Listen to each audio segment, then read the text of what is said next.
Yeah, lastly, we'll just sort of deal with the recording, exporting process for the video. So what I usually want to make sure of is that my render settings, I'm just going to use viewport rendering, which is totally fine. I'm going to go to the render tab here and go to the little menu box for viewport 2.0. And basically all I really want to do is turn up the, I like to generally turn on ambient screen space ambient occlusion, and I'll crank the samples to 32. It just kind of helps show off the dimensions a bit better of the model. You can also turn down the amount if you find it a bit too harsh. That's fine. And then I usually want to turn on anti-aliasing. This basically makes sure that the viewport is rendering at a high quality. And again, make sure your sample count is at the maximum. So these are the settings that I basically like to enable. I'm going to hit close. And I want to also set up my render settings. So what I want this time around is I want a front view and a 3/4 view of the model animating. So we're going to render this twice essentially. I'm going to click on the render settings for this. Oops, let's pop that out. I'll scroll down and make sure I'm at HD 1080. And because I'm going to do something like a split screen, I actually want to cut the width in half. So make sure maintain width height ratios off, and I'll just set this to half, which is 960. Okay, so the height's the same, but the width is half. Okay. Next up, you want to turn on resolution gate so we can sort of see exactly what we're rendering. Yeah, let's do that. And so you can select this model, hit F to frame. You can click on the front view too, and then zoom in. I do not want any of the mesh selected, so this should be fine. I'm going to right click this and go to Play Blast.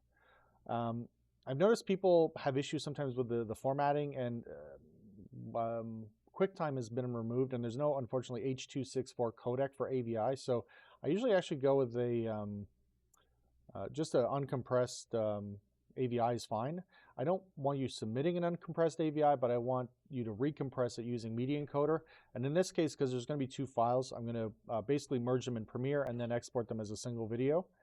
So I'm going to set the quality to 100%. I want the display size to be from render settings and the scale again to be 100%. These settings are, I usually have them set this way all the time, so I'm going to go to Save Settings. For ornaments, I don't necessarily need ornaments. That's basically going to tell you the label of the perspective or the viewport camera and the resolution. We can just turn that off for now. And then I'm going to just check Save to File. So I'm going to just, again, maybe not the best work habit here, but I'm going to set this to my downloads for now. You should set up a project folder though, but I'll just call this front for now. Save. Should make sure it's .avi, of course. There we go. Hit Play Blast.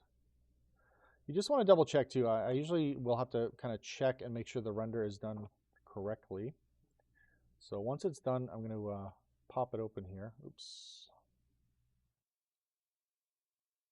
There we go. Downloads. Yeah, so I basically don't want this framing issue to happen. So for that, you want to go to your perspective camera, go to the attribute editor, and then I'm going to scroll down to display options, and I'm going to turn off the gate mask, and overscan I can set this to 1. Okay. Now I'm going to right click and hit Play Blast again. So just make sure the video file isn't open. I'll hit Play Blast. It's going to overwrite it, so I'll say OK. It'll look a bit weird and stretched and distorted, but I believe it should actually render out correctly. Oops, there we go. So there. So now we have the right proportion. If you feel like it's a bit too zoomed out, then what I recommend is that we basically zoom in. Unfortunately, with a square frame, it doesn't always seem possible to be able to see the full view.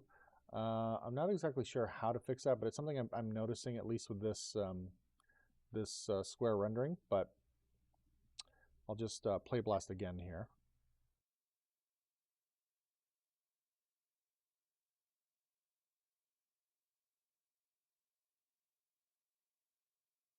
So yeah, this feels a bit better framed. So I'll keep that. I'm going to right click and go to the options for Play Blast again, but this time I'll just add, change the name to side.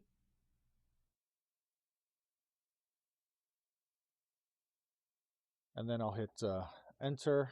oops, or hit play blast, oops. I should actually change the rotation on that. So let me just do that right now. And it's very simple. I'm just going to hold Alt and left click and basically get a decent 3/4 view. And then play blast. Yes, overwrite the side view.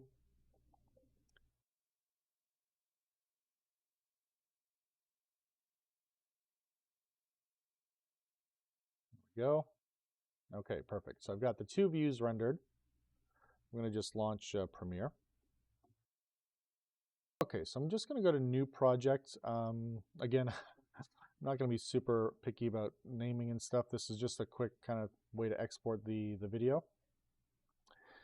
So I'll yeah, skip this. We're going to close this Learning tab thing here. There's so many pop-ups in the new Adobe, it's annoying. But yeah, under the project window, you have something called, yeah, basically the project bin folder. I'm going to right click on here and go to New Item, Sequence, and then this will give you the options for the editing. Basically HD 1080p is fine, but I do need to tweak a couple things. Since I'm working at straight 24 frames per second, I'm going to switch to this. This format is, I think it's called drop frame sync. It's basically a broadcast standard that's still used, but when you're animating and stuff, you typically work in 24 or maybe 30 or maybe 60 or 48 frames depending on the project, and then it gets kind of converted afterwards by somebody else, so you don't have to worry about that. Typically, we want square pixels, no fields. Everything else about this is fine.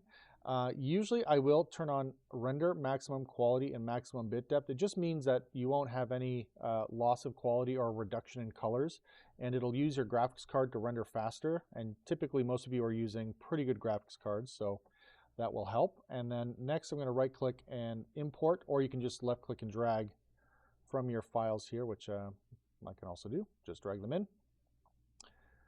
Something else I've noticed too is I believe Premiere will also potentially misinterpret the footage. So if we right click this, let me just double check where that is. They've moved this stuff around, I think. Yes, so you got to go to Modify, Interpret Footage. Make sure it's, yeah, it's actually using the right frame rate. I've seen it happen where it just doesn't do that, and you could go to Assume Frame Rate and enter 24 frames. In this case, it's working fine. So I'm going to leave that as is. And then we can just drag one clip into the timeline, and you should have 2 video tracks. Yeah, I'm going to just say keep existing settings, because this thing, it's sort of warning me, hey, your frame size isn't the same as your sequence or your editing timeline. So I'm going to drag the other clip up to V2.